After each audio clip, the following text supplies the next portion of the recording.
ไม่ติดคอหรือเปล่ามีหมากมียามีหมากมีผู้เนาะเหล่าพาว่ายาพาว่าทางเด้อว่าได้แหละเนาะบัดกันตัวสิมาในได้ฉันมาใหม่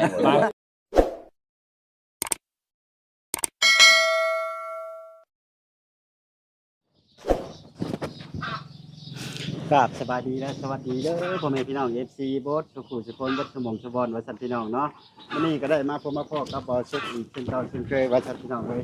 บ่ได้เห็นหน้าเห็นตากันก็โอ้พี่น้องเอ้ยโดนพอสมควรวัดสันเนาะวันนี้ทางบอสเช็คก็ได้ถือโอกาสพี่น้องไปขอเมียให้หลานวัดสันพี่น้องเลยทางบ้านโคงใหญ่เฮาโอเคพี่น้องเอ้ยบอสเช็คทราบเสียเวลาทางบอสเช็คก็พาพี่น้องเฮาไปเบิ่งนำกันว่าเป็นยังไงดีพี่น้องเลยเนาะพี่น้องโอเคพี่น้องเลยไปเบิ่งน้ำกันได้เลยพี่น้องเลยเจ้าโอเคพี่น้องเลยตอนนี้ก็ได้ออกมา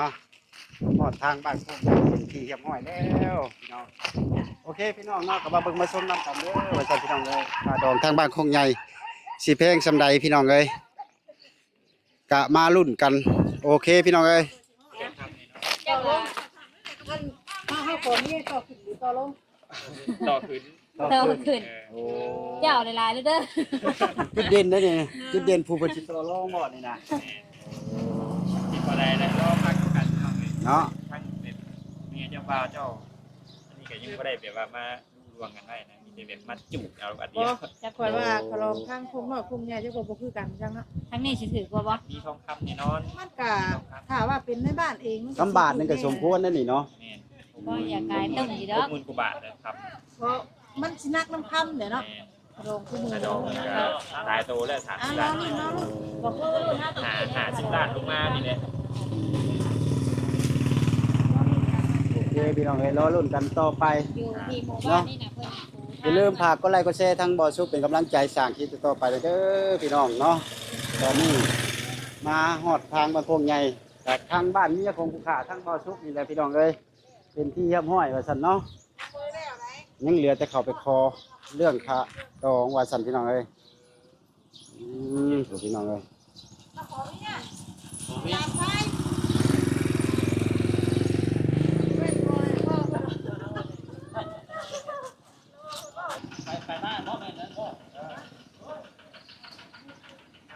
ตอนนี้ทางประชุมก็เดินเข้าไปทางเฮือนเจ้าสาวสกอนพี่น้องไอ้โตเฮือนเจ้าสาวที่ลามสมาคอนี่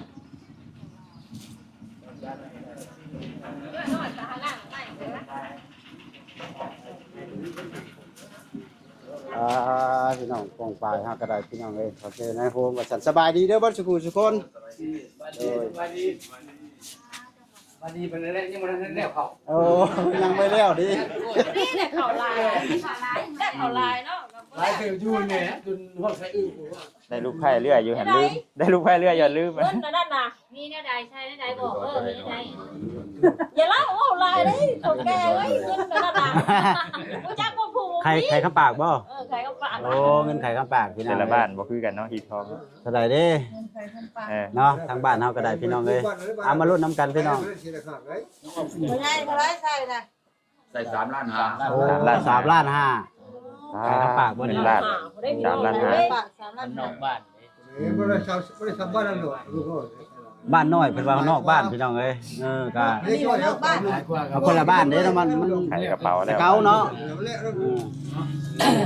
ใครหยอกจะมาเป็นปึกอยู่ไปหาสิเริ่มพี่น้องไปว่าสินับเซ็กดูนับเบิ่งได้ดีใจได้ลูกไผ่เยอะมันเรือมันเรืออะไรมันให้ได้เรือมันให้เรือเพิ่นบ่ให้ดอก3 ล้าน 5บ่ดอกเป็นอย่างไปทั้งอันสารวัตรแบบตั้งอันไปไม่เขาบ่ได้เอาบัตรคงสุโขเปลี่ยนยุคใหม่บ่ได้ว่าเรื่องเงินล้านเป็นตับเปลี่ยนเยอะอยู่ประเทศไทยเราถึงยังไงแล้วมีเงินกู้ห้าเขาให้แล้วเขาแยกแจกไว้แล้วตอนนี้กำลังเซ็กยอดพี่น้องเอ้ยยอดนั่นน่ะสิพอหรือสิขาดจะมีเกินบ่น่ะบ่ได้แน่นี่น่ะอันนี้ลูกเมียหลานแน่ นั่งกันเขาเฮามือขาดบ่ได้ เงิน บ่ กี่ ได้ พี่ ย น้ อ อง ด เอ้ย ทำ 3 ล้าน ป้าเลยบ่ได้ เงินให้ 3 ล้าน5แสนใส่คันคอ 3 ล้าน ยินเบิดเลย 5อันนี้บ่ได้เกี่ยวกับสภาพ บ่ฮู้ว่าสิ เมือนเลยแม่น ยัง พี่น้อง ค้างเท่าใดนะ สิให้ ต้อง กาแฟ ขอกัน เอาเลยไข่คำปาก แต่ว่าผมใช้คันคอไข่3 ล้านไข่ทั้งปากก่อน3 ล้าน5แสน แต่บุญธรรมมีแต่เงินซื้อมีคำมีค่าเราบนเทศนะของพันนะ บ่มีคำใส่บ่มีคำใส่นำบ่ เลย นั่นก็ถามคำกัน จะได้เอาครับมาวางใส่นำ คำของเฮาน่ะบ่แพงได้คำของเฮาน่ะคำของเฮาน่ะหลายคำก็บ่แพงคำของเพิ่นน่ะถ้าพัง ไม่ได้ว่าเลย หัดไว้หัด น้ำกัน ถึกแล้วถึกแล้ว เราใช่ไม่พอเรา เราก็ตั้งข้างๆกันแหละใช่ฮะไปแบบนั้นแหละบ่บ่ไปกันแล้วถือเอา ตามเขาเคยเห็นเนาะ ไปพี่น้องเอ้ย บอกเด้อบาทนี่ได้ลามก็ได้บอกเด้อได้ไหนบอกได้ไหนลามบ่เคยยังเด้อ อ่ะ แล้วบ่ เราสิเดินเข้าไปพี่น้องเอ้ย ไม่รู้กี่เพื่อนที่เพื่อนกระทำดอก ยกทันกินเด้อ เขาว่าร้ายเพื่อนเพื่อนเป็นเจ้าต่อไปลูกเพื่อนแบบลูกอีกลูกทำเพื่อนเลี้ยงปิ่นเลี้ยงคือ พวกไม้ ไม้ติดคอนี่บ่ มีหมากมียามีหมากมีผู้เนาะเราพาว่ายาพาว่า ที่เราจะว่ามากกว่า ได้เด้ครับ แล้วผมมันหันมาไม่ที่เขาว่าหลับไปเรียบร้อยเรา มีดอกไม้เทียนคู่แล้ว ทางต่อคนนั้น โดย มีดอกไม้เทียนมีลูกกันสองคนในบ้านนี่มาขอนางลูกนางเมียเนาะ โดยมาขอลูกขอเมียแหละ ปวดกาวบังดูยันลุงไก่สอนพ่อแล้วก็ มีการกวดเบิ่งเรียบร้อยได้เนาะจะได้ดอกเด้อ ยันยอดบ่ครบบ่ ผู้ปีนเด้อเขาจะพบอันนี้กัน เซ็กเบิ่งนั่นแหละ เรียนสุขึ้น มันเหลือใครอยู่ติ พ่อก็ยังฟ้าเลย มีให้สมอยเนาะ คันบ่พอทวงเนี่ยติมันเหลือจะม้อยวะ ถ้ามันเรียนซุ้ม โอ้มี ยังไงเพิ่มแล้วถ้ามันเหลือเพิ่มอย่างนี้ อ๋อมันเรือส้มแต่ว่ามันเรือ มันเหลือเพิ่มอย่างนี้มีต่อได้ ขี้ก็บอก เพิ่มขึ้นนี้ โอ้เมียเนาะโอ้ โดย เงินหลายๆเลยว่ามาหาชื่อเขาใหม่เนี่ยเนาะแม่น อันช่วงนี้เขาไม่ปลามันได้ช่วงนี้เนาะมาขอก็ถึกช่วงอยู่ได้ ถึงช่วงกับไม้ประมาณนะฤดูหนาวก็มาเด้ยินจะจ้อยคือ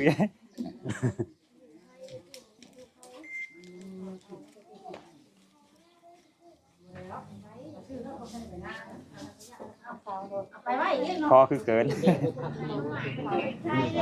ถึกต้อง ชื่อต้องได้มาใหม่มาใหม่ ทางเด้อว่าแน่แดดเนาะบัด กันตัวสิมาในได้ฉันมาชื่อเขาใหม่หมด มาขอเมียแหละขอเมียให้หลานชาย เพิ่นน่ะ ยิ่งสุดที่อยู่ มาขอลูกขอลูกขอเมียให้ลูกให้หลาน โดย แล้วก็ซื้อในไรขอเท่ายังมาเอากำลังยัง ขอเมียให้เท่า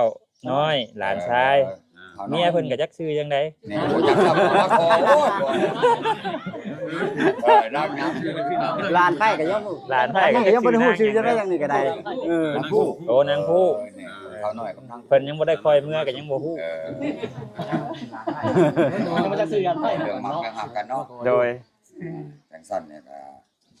บ่ให้ตกใส่ภาคลักจะดินเนาะเจ้าลามเอ้ย โด มาย ขอเสือกระเตียแนวกระปูนี่ก็สิว่าบ่เดียวแล้วเนาะเรื่อง อันนี้เพราะว่าอยากฮู้จักราคาราคาที่เนาะ โดย ยังคืออยากเห็นหมากฉากไม่เห็นคลองก็สิว่าให้รถเอาบ่เดียวแล้ว ทางคนร้อยคนคือพระเจ้ากับเพื่อนโน้หรือว่าสาง นี่นั่นเลยยืมเนาะขอนี่ขอไปว่าขอสมสู่อยู่สามบ่หรือว่าเอามาเงินเลี้ยงปู่เลี้ยงยาบ่มันก็มีผักได้ เพิ่นสิขอสมสู่ที่ละว่า ขอสมสู่ก็ลง ขออยู่ในบ้านเมียที่แหละ ชู้ พันดอกพันดังดอกหางก็ลงก็สิว่าบาทเดียวแล้วพอดีแล้วบ้านใกล้เคียงกันเนาะ โดย ก็สิเอามอง50ล้านงวด2โตคำ1บาท นะว่าสบายแล้วนะ สบายอย่างนั้นนี่ ว่า ใช่ไหมถึงเมืองนี่ เพราะว่ากระดองเขาเอาเพื่อไว้ซื้อดอก เกาหัว แต่ว่าบ่เอานี่คือมอง20ล้านนี่แหละ50ล้านก็เงิน20ล้านงวดตัวนึงงวด2ตัวดิ ขาดไป กำบาทนึง มาแล้วบ่ นะ อายุเพิ่นบาทกู เอามาได้นี่ก็50ล้าน ได้ก็แล้ว เขาขึ้นมาแล้ว ได้ เอาขอขึ้นเพิ่น ขอขึ้นแล้วทั้งเจ้าโคตรทั้งพ่อทั้งแม่ขอขึ้นเท่าได้ปะ ได้แต่ว่า ไม่มันบ่ได้ดอกวะเฮ้ย เป็นขอ35 30ได้บ่ เงินเท่าได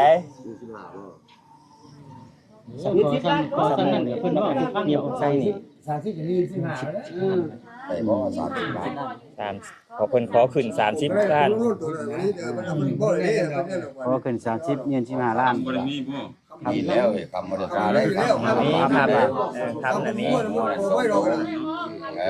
มัน มีแล้วงัวมีแล้ว คำมีงัวมี พอเขาพ่อ เป็นว่าตาย มันสิเอาทุกอย่าง35บ่คือว่าโบราณไว้นี่ 30 ขอ เงิน 30ล้าน พอ30ล้านนี่ ยืนโอ้สรุปเลยว่าจะได้เพิ่นบ่หรอก ได้บ่ข้ามคอซองขอข้าวหอม2สลึงได้บ่ ขอเป็นตอนขอเงินเฉพาะเลยก็ไป เป็นว่า เอาวันเดียวเอาวันเดียว แต่ว่า นั่นแหละสำเร็จทางนี้พื้นเป็นคอสำ อัน เร็จ นี้ลง30ล้านนี่ มาส่งตัวคำบัตร ได้บ่30ล้าน ทางเด้อ ทั้งเบิดเนาะ ทางบนนอนรวมเนาะ ทางเบิด สามงสามกองเสียเนาะ35ล้าน35ล้านนี่ยืน สินะ สิมาบ่ เขาครึ่งนึงนะมัน กันว่า30ล้านนี่ยืน20ล้านเนาะ นี่แหละครึ่งเบิด นี่นั่นนะ ทั้งงวดเป็นตัวให้ เอาซัมมูนี่นะ ข้าวมาตัวนึง สมูอะไรกัน งัวเลยครับว่าครึ่งมันครึ่งบ่ได้งัวเป็นตัวเลย กระตุต้น เฮ้ยชาวพี่ขอคุณแล้วเราไม่ได้ลืมได้เรือหรอก 35เงินเท่า ข้าว ที่หาไป11ปัญหาให้ว่า 35กันดอง35ล้านนี่ยืน15ล้าน แล้วเงินเร็วบ่ได้ กัน30กันเอากระดอง30ล้านนี่เอา20ล้าน แม่นอยู่แม่น เลือกเอา กระดองสดนั่น35ล้าน 35ล้านเงิน15จังถึง มือแดงนั่น15ล้านหัว1โตคำ1บาทนั่นน่ะคัน30ล้านนั่น เงิน เอา เช้า ก็มือแดงนั่น20ล้าน เลือกเอาบ่ หัว เลือก 1 เอา โต แล้ว คำ1บาทเอา ข้ามไปพี่น้องเอ้ย เลือกเอา เลือกเอากันเอาสิมาก็ เอาให้เลือกเอาให้เลือกเลย เอาดิเอาต้นยืนหน่อยแล้วเฮานี่ ยิงน้ำ ขาดได้ยังขาดเป็นสองขาดยามันไม่ว่ากัน ผู้ที่จะหาเงินน่ะเขา ยืนหน่อยแหละ เอาแปลว่าเพิ่นเอา35เนาะ เอา35นั่น ทางเด้อทางเด้อ ตัวนึง ทางเด้อ ตัวนึงคำบาทนึง คันเอา30ล้านเป็นเงิน20ล้าน สิได้ยกขันขอเพิ่นใหม่ได้พังเด้อ คำนั่นว่ากันไหม คันเอาเท่าใดนั่นก็เอานั่นแหละครับผมว่า เพิ่นขอขึ้นอีกบัดนี้35ล้านแล้วปงยืนน่ะขอยืนน่ะ15ล้านบาทนี่ 30ล้านนี่เงิน15ล้านเอาตัวนี้ โดยตัวนี้โดย งัว2ตัวคำ1บาท ข้ามน่ะชองบ่ได้บ่ สองสลึงเพิ่นขอสองสลึงขอค้ำสองสลึง ท่านนี้จะได้บาทนึงเพิ่นจะได้2เพิ่นให้2บาท อันนี้ก็สิได้ถามเจ้าพ่อพ่อและแม่ก็ได้ ก็ได้ แต่ว่า เอาไป เฮ้ย พอไปยุ่งว่างพวก เป็นพ่อเป็นแม่นะ ทำนะคุณพ่อ แต่คำมันบาทนึงนั่น ขอน้ำแม่แล้ว เพิ่นขอ2สลึงสิได้บ่ พอจะข้างชอยืนได้ ดูว่าท่านพ่อดูว่าฮับเป็นบาทแล้วมือแดงเลยขอเข้า2สลึง เข้าทั้งมือแดง ดูข้าง2สลึงบ่ว่าบาทนึงบ่ คำบาทหรือขอเข้า ได้บ่ได้ แม่นนี่แหละแต่ลูกเราหาได้เขาให้เนาะ ได้แต่ข้างไว้ ต้องบ้านบ่เสีย อันนั่นแล้วนั่นแล้วเพิ่นตกลงในนั่นแล้ว ตรงนี้ พอเบรกแล้วบาทนี่ บาทนี้นะ ทำ ทำนั่นไอ้นะ บาทนึงที่เก่าแหละครับหักมือแต่งมือสองครึ่งครับ เงินเทื่อครึ่ง ขาด สำเร็จแล้ว แม่น ขาดไว้กันป้ากัน แต่ว่าเอามาส่วนพื้นเขา บาทหนึงแต่ว่ายืน เออ ครึ่ง แต่ว่ามือแจ้งกันที่เอาเข้าซองสลึงแต่ข้างโตน้ำเงินข้างกันอีกซองสลึงได้อยู่บ่กันว่าบ่ได้แล้วยืนบาทแล้วแหละก็ว่ามัน6โมงกว่าแล้วดิเนาะ บ่ให้ลูกเวลานี้เลย เจ้า บริการเนาะ มือเจ้า ใส่มาถ้าเป็นยืนกันเพิ่นบาทแล้ววะ เอ้ยบ่ได้บอกกันว่าบ่ได้บ่ได้ก็ว่าน้ำเบิ้นบ่สิเว้านำ ทำเนาะ เอ้ยแต่ฮับแล้วก็ดอง35ล้าน แต่พ่อน่ะซองสลึงขอข่าวพ่อมาสิ ข้างท้อง ข้างไว้ ข้างไว้ให้เขาหาให้แม่น้ำหลัง เออ หาให้ไหม นักเที่ยวหาไปไหมแล้วซื้อให้มัน5 บาทก็มี เขาบ่ได้เพราะว่าอยู่พี่เด้เนาะ เออเนี่ยนั่นได้ แล้วขอยังพวงบ่มีเลย กันว่าโอ้ยเขาอยากได้บาทโลดบ่ว่าเออนี่น่ะ เลยนั่นบ่จะแน่เลย ว่าแรกกับพรนะเนาะพรเนาะ 60,000กว่าแล้วเนาะ มันเจ็บมือ เพิ่น นี่ครึ่งนึงมัน ครับ น่าจะมีโค โอ้ยแล้วผมพบหลายอยู่ เอาอย่ามันลักแสนอยู่ต่อไปมันสินั่นแหละ มันขึ้นน้ำคู่มือเนาะทำก็ได้ มันค่าน้ำเงินน่ะเนาะนี่เด้เงินก็ได้35ล้านก็เงิน15ล้านนึงค่าไว้น้ำ ข้างไว้ข้างไว้บ่แม่นว่าข้าเด้แม่น ห่างกันนะเขาได้เอาเนาะ บาทนึงเอาพอเอาอยู่ ไม่ใช่ว่าให้ฉันมีแต่ข้างไว้แล้วสิมาแบบผมไม่นั่นได้ ไม่ได้ก็ได้บ่ได้ก็ว่าบ่ได้ กันว่าบ่ได้แล้วบาทนู้นแล้วเดี๋ยวก็ว่าบาท บาทนึงที่เก่าเลย บ่ได้ก็ว่าบ่ได้ แล้วแต่พ่อแต่แม่ได้ คันได้ก็ว่าได้คันว่าบ่ได้ก็บอกข้างน้อง ในนั้นแหละ เขาจะว่ารับลูกน้องบนผมก็เสื้อได้เด้อบ่บ่เสื้อ ทั้งหน้าทั้งหลังได้เนาะเป็นบ้านมัน ชิดบ่ได้เข้าไว้ว่าชิดผู้เดียวได้ ทางพ่อแม่เจ้าสาวยังปรึกษากันอยู่บัดนี้ ยิงยิงมีซ้ายซ้ายยิง เจ้าภาพทางฝ่ายชายเฮาก็ พอ เรื่องคำพี่น้องเอ้ยขอ2สลึงข้างไว้2สลึงทางฝ่ายหญิงเพิ่นยังปรึกษาหารือกันว่าสิตกลงบ่ว่าซั่นพี่น้องเอ้ยแต่ว่าทางเจ้าภาพทางฝ่ายหญิงนี่เพิ่นได้บาทหนึงพร้อมเข้าแต่งว่าซั่นพี่น้องเอ้ยแต่ว่าตอนนี้ยังขอกันอยู่ทางฝ่ายหญิงสิตกลงได้หรือบ่ว่าซั่นพี่น้องเอ้ยก็รอลุ้นกันไปอีก เป็นได้ปลาได้ห้าได้เสียเบิดคือว่านะ มันก็มีแบบพิพาทพิพาท 15ล้านหัวตัวนึงเข้า2สลึงเข้าพร้อมนั่น จะว่าขอพ่อคนจะว่าภาพได้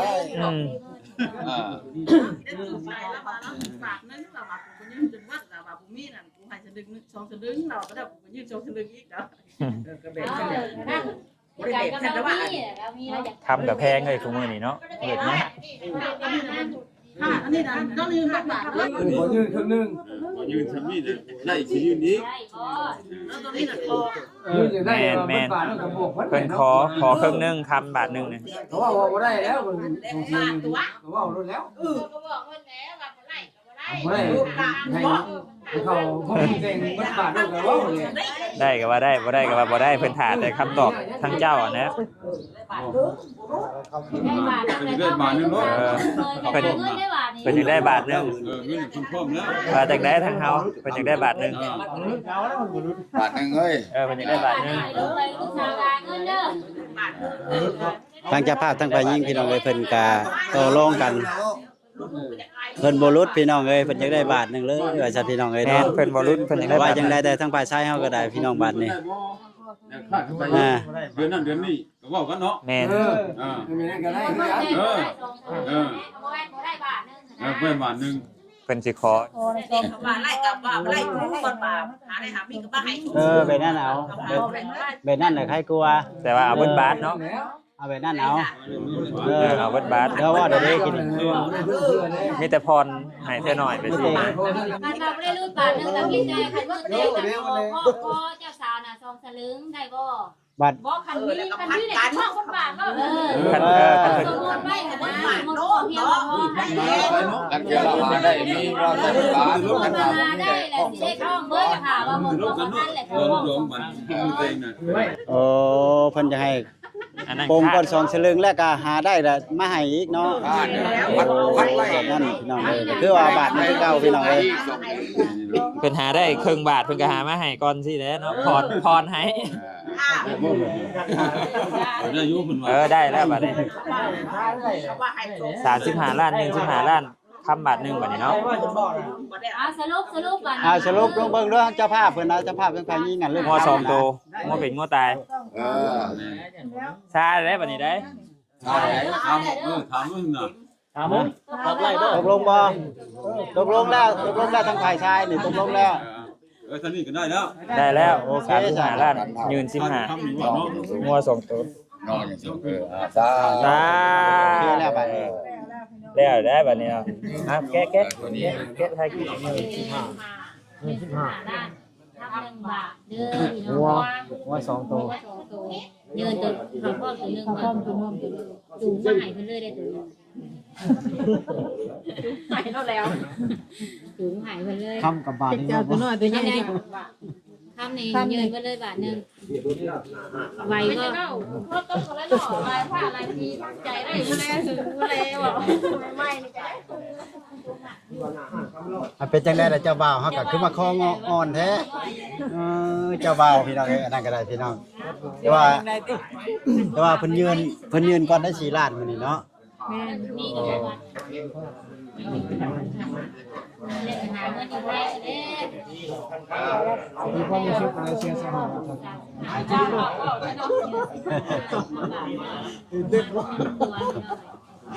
ที่ว่าว่ากระจายเอากันที่นี่จะได้ขอเจ้าเพชรสามีเด้อ เจ้าสาวผู้ใดนะ ใช่แล้วผู้ใดล่ะ ก็ได้ตามจะกิน อีกคงไม่ช่วงเงินไผเงินมันมีพัน จังหวะบอกเองนะกินบอก มัน นะ วัดแต่กับมือเต็มยังก็ มือเต็มยังบอกกัน บันทึกไว้เด้อว่า ที่ไทยไม่ใช่ดีกันเพราะว่าคนนี้มันเขากับบัวได้ใช่นั่นเนาะ ตามดอกนี่ เราอันปีนี้ก็ คิดบ่ได้เลยสบาย สองโลกนี่อย่างที่ท้องอ่ะนะเรื่องสมมติมาต่างหากมันเป็นที่ท้องนี่คือว่าที่ อันนี้มันหีบผี ที่ทำอย่างที่ตามนั่น ยังทั้งตาม ท้องท้องอ่ะนะ อันนี้เรื่องสมมามัน เรื่องสมมามันเป็นที่ตัวนั้นเรื่องว่าเรื่องกันมันสมมาปูยามันเป็นที่ ปูยาสักคนนั่น เสื้อสินให้ยากเสื้อสินไหมไปแล้ว มันเป็น โอ้ยพวกพี่ จะพุ่นได้ยังดังพุ่นน้อยดังพุ่นไป ไม่เอาพันมาแล้วจะเอาเงินนั่นเงิน4 ล้านให้ ยิ่ง2ล้าน5นั่งของนักบ้านเป็นล้าน เอาขันมาเพิ่นสิยืนเงินให้คือว่า ได้อันนั้น4 ล้าน เพิ่นใส่เงินมาอีกได้น่ะ ใส่เงินมาอีกใส่เงินมาอีก ยัง4ล้านอีกเด้ ได้มาเนี่ย เอาเงินเข้ามาบาทนี่4ล้านยังอ่านผ่านตัวนี้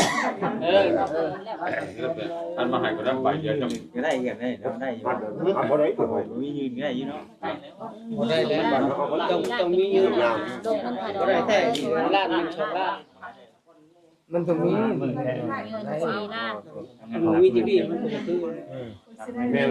อยู่แล้วนั่น ก็ยังอยู่11 ล้าน 2ล้านมีเจ้าอยู่ที่นาของมันดำ500,000 ยืนก่อน พอลุงเจ้า500,000ที่นา เอาคนละหนักไป คือที่นา เอาไว้พายก็ ที่ไทยทุกคนนั่นนี่สิทา ว่า โมโน เจ้าได้2บาท2ล้านที่นาพอลุง500,000แล้วผู้ใหญ่ผู้ลุงอยู่นี่คือว่าผู้รัก500,000เป็นรถเพราะว่าที่นาเราที่นาเขาหนักเขาเสียล้านนึงแล้วเราได้2ล้าน มึงเด้อ ทางเมน้องนิตาเพิ่นก็ได้เอาเงินไปให้ทางเจ้าภาพทางฝ่ายยิงพี่น้องเอ้ยยืนก่อน4ล้านว่าซั่นพี่น้อง ยังชีวิตล้านไปมันเยอะ ยัง11 บาท เป็นล้าน ข่าวดองว่ายัง10ก็ดี มีบ่ จดกระยาแล้วว่ากันข่าวดองว่าถือไปว่ายัง10เด้อ เดี๋ยวกันแล้วยังอยู่พี่เนาะ เจ้าลองจะดีบอก ใครนะบ่ทันแล้วนี่ โอ้ยมืดแท้อันนี้ก่อนเด้อพี่น้องเลยขอเมียให้หลาน เดี๋ยวเอาไปเลย บอกเล่า เสียก็ไว้แล้วทั้งขาทางก็ยังพร้อมประมาณว่า5-6 นี่นะ เจ้าชายยิ้มเกิดแล้ววันนี้ไปกับปอเนี่ยยิ้มกันเนี่ย คันเดือนละสิส่งคืนเนาะ นี่ยิ้มไม่ใช่เหรอนี่นะมัน ฝากมาไว้ อันลูกไผ่กับจักผู้ใดก็จังหวะนี่นะยังอันนี้บ่ สีหน้าก็200,000ไป โอ้พี่น้องเอ้ยพี่ ข้าวกับการเสร็จข้าว ทาง300,000เช้า บาทนี้พี่น้องเอ้ยมาเบิ่งไผ่ซะก่อนพี่น้องเอ้ยเจ้าบ่าวเจ้าสาวเฮา มีวันบ่ห้องบ้านลุงมีบ่บ่เห็นเลยเอาไปกันเนี่ย ตอนมากพอกับ เห็นลายดีเนี่ยเอาบ่ได้ไปกันอยู่ เนาะคือสิมาครบแล้วเนาะทางญาติพี่น้อง มันมาจากบ้านอื่นพุ่นแน่ ทางฝ่ายชายฝ่ายหญิงเนาะ บ้านเฮามันหมดนี่แหละนี่แหละบ้านเฮาผู้ชายเอาผู้ชายผู้นี้สิ มันถือแล้วตายแล้วนี่ เจ็บเป็นบางหมด มาก่อนมันก็ใช่ขอบคุณชุดนึงเนาะ เข้าไปน้ำหวยอย่างเห็นน้ำหัว ไปร่วมกันสิบ่เข้าใจก่อนมันนี่อะไรมันยังบ่ครบกับพากันเพิ่มเติมใส่เดี๋ยวมันเรือก็ตัดออกเนาะขออนุญาตผ่าน ฟัง สาธารณรัฐประชาธิปไตยประชาชนลาวสันติภาพเอกราชประชาธิปไตยเอกภาพพัฒนาถาวรบทบันทึกการสู่ขอพวกเฮาข้าพเจ้าคณะปกครองบ้านพร้อมด้วยองค์การจัดตั้งทุกคนในการอ้อมขางพร้อมด้วยเจ้าโคตรนุ่งตาทั้งสองกำสองพายทั้งพายยิงและพายซ้าย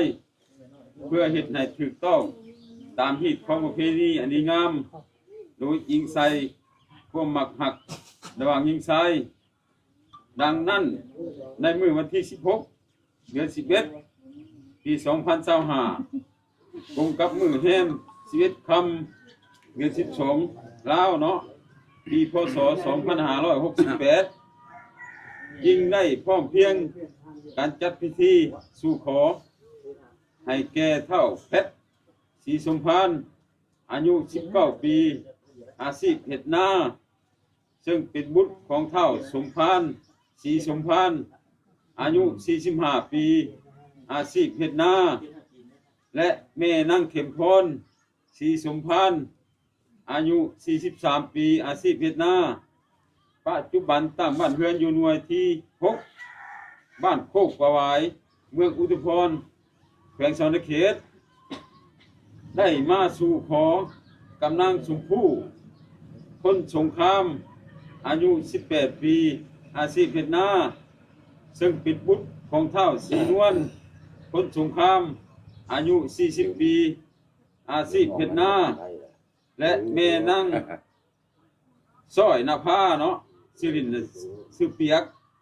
อายุ39ปีอาชีพเฮ็ดนาปัจจุบันตั้งบ้านเรือนอยู่หน่วยที่7คุ้ม2บ้านโคกเมืองอุทุมพรแขวงสวรรณเขตสินสอดครองรวมทั้งหมดมีเงินอยู่35ล้านกีบคำนัก1บาทงัว2ตัวเข้าพ่อมือแตง15ล้านกีบคำ1บาทงัว1ตัวยังข้างอยู่20ล้านเนาะครับ ก็งัวหนึ่งตัว คำบ่มีงัว1ตัวบัดนี้ส่วนสินสอดมอบเขาในมือสู่ขอคือมื้อนี้เนี่ยมีเงินอยู่4ล้านกีบยังข้างนี่11ล้านกับคำ1บาทงัว1ตัวเด้อ ทางเงินถึง ขาดเงิน ทางยืนตัวนี้ขณะหนึ่งถ้าทั้งสองฝ่ายระหว่างชายหญิงหากหมั่นเกณฑ์นำกันแม่นโมได้ถามเอาแต่ในกรณีหากมีทั้งสองฝ่ายเกิดมีการผิดเถียงหรือว่าป้ายาห่างกันก่อนแต่งงานแม่นทางฝ่ายหญิงจะได้เรียกห้องเอาสินสอดของทั้งนำฝ่ายชายที่ข้างไว้นั้นมาสำระให้ทางฝ่ายหญิงตามบทบันทึกที่ตกลงกันไว้ในเบื้องต้นบัดนี้ในกรณีหญิงหนีซ้ายเนาะก่อนแต่งนี่จะได้ใส่แทนคืนเด้อตามที่ว่ายื่นมานี้เงิน4ล้านเรามาส่ง คนแดงนี่คนแดงตัวสูงขึ้น ดังนั้นทางคณะปกครองบ้านพร้อมด้วยองค์การจัดตั้งทุกขบวนการอ้อมขาง จึงได้ซ่องหน้ากันเฮ็ดบทบันทึกสู่ขอฉบับนี้ไว้เพื่อเป็นหลักฐานในต่อหน้าที่บ้านโคกวันที่16เดือน11ปี2025การพัดหมายมือแต่งงานเนาะแม่นเอาเดือน4ลาวปี2016ส่วนฮิตของแม่นเฮ็ดไผมันว่าท่านน่ะว่า นั่นแหละครับ เพราะว่า2016บ่ทันก็เริ่มกันไหมเนาะ2017ว่าซั่นซะมีแต่ใดที่ว่ายังบ่ทันครบเดี๋ยวคันว่าครบก็ลงลายเซ็น ถูกต้องหมดแล้ว เพิ่มเติม ว่าจังได๋ก็โอเคแล้วบ่อันที่เพิ่นบันทึกที่เพิ่นอ่านออกมา เซ็น ได้บ่ได้แล้วว่า เดี๋ยวว่าเงินมากี่เทิกเดี๋ยวว่า4ล้านน่ะ แม่น ยังขาดเงิน11ล้านเพื่อจะเงินต่อไปยังแล้ว ทันทีแล้วก็เซ็นเจ้าบ่าวเจ้าสาว บาทนึงอยู่ อยู่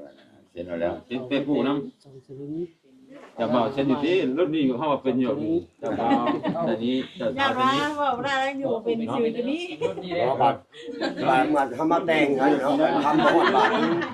มี2สลึงก็เฮาจังว่าบ่มาจนไปลำบ้านเพิ่น เขียนชื่อไหม เป็นชื่ออันนี้ จะบอกไปเซ็นก่อน เจ้าบ่าวเซ็นก่อน บ่าว เซ็นบ่เจ้าน่ะ จะว่าใช่ทีนี้นะ จะบอกได้ว่าบ่ชื่อเขียนชื่อบ่เป็นนะ เขียนชื่ออัน นี่ข้างกลางนี้ แพท แพทเขียนชื่อใส่กัน ละได้ไว้ ที่สิได้ตามเพิ่นเลยแล้วแพทตามนั้นตามบ่เป็นจริงก็แพท ชื่อเจ้าท่านที่ เจ้าแพทชื่อแพท มันเป็นเรียนอยู่ว่า ข้างขามันเด้อเอาว่ารถนี้เป็นบ่รถนี้ก็อย่างยาก บ่เป็นได้ลูกเฮาล่ะ ฮะ บ่ได้เป็นลูกเฮาผู้นึง มันของเรียนบ่จ้ะ โอ้แม่ไป บ่ โอ้ เห็นได้ ว่า อ่านได้อยู่แล้วก็ได้โดยได้อยู่เขียนได้ เอ้าบ่ได้บ่ลิ้นสัตว์ไปนะ จำได้เบิ่ง เมื่อวานหมูปักบ่ สาว จำผู้ลายเซ็น มีแต่ยิก เจ้าบ่าวเจ้าสาวพี่น้องเอ้ย บ่ให้พูดบายบาย ลูกไผ่วันนี้พี่น้องเอ้ย อาจจะคนก่อนอาจารย์มั้ง เดี๋ยวสามมัน เขียนลูกมีบ้าง มันมี1 2 3หน่อยเนาะ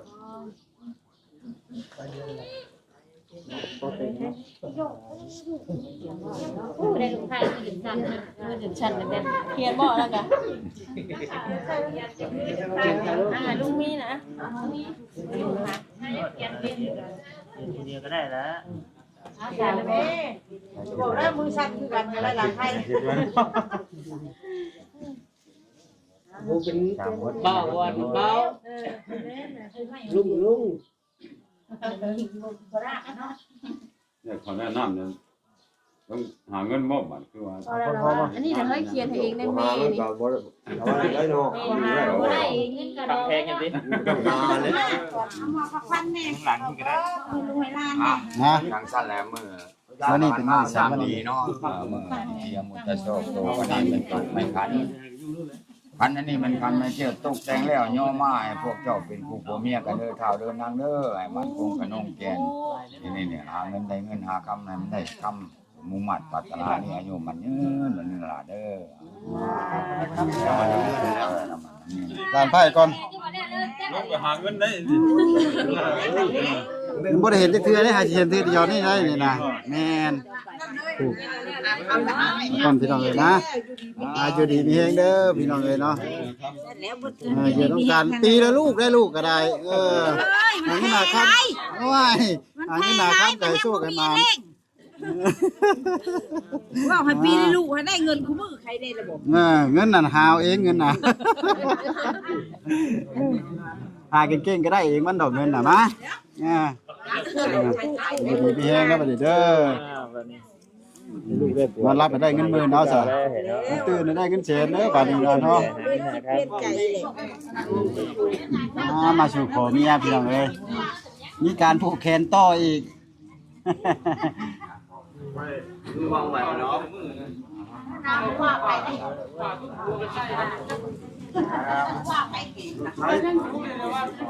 โอ้